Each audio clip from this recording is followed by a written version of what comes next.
How can you tell Greek letters from Greek numerals? Imagine flipping through ancient texts or looking at modern charts and seeing symbols that seem to serve to different purposes. How can you tell if those symbols are just letters or if they're actually numbers? That's what we're here to find out. Greek letters and Greek numerals share many of the same symbols because the Greek numeral system uses the alphabet to representing numbers. But don't worry, there are clear clues to tell them apart. First, look at the context. If the symbols are part of a word or sentence, they're probably just letters. If they're used to number chapters, pages, or lists, they're likely numerals. Another key feature is the small mark called a caria. It looks like a tiny horn or apostrophe placed above or to the upper right of a letter. When you see a Greek letter with a caria, like alpha letter 374, it's a sign that the symbol is being used as a number. The caria helps distinguish it from a regular letter.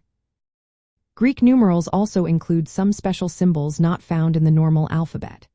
These are the digamma, which looks like a Latin letter F or a Greek letter 3dd, the kappa, which resembles a Latin Q, and the sampi, a symbol that looks like a Greek letter S with a tail.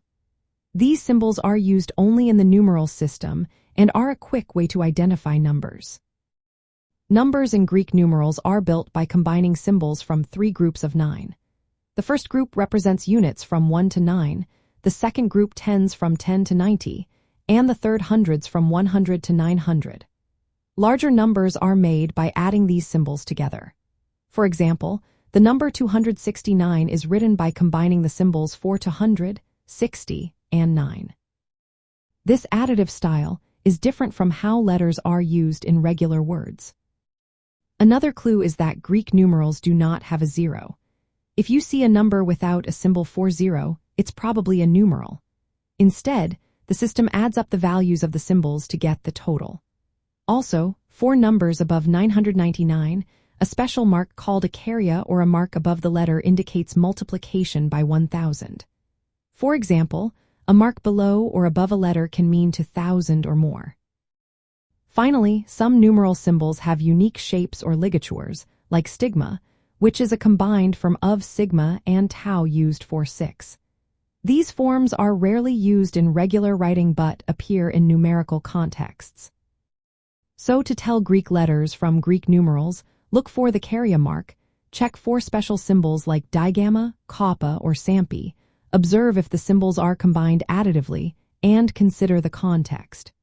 If the symbols are accompanied by a caria and are used to count or number things, they're most likely Greek numerals. If they're part of words or sentences, they're just Greek letters.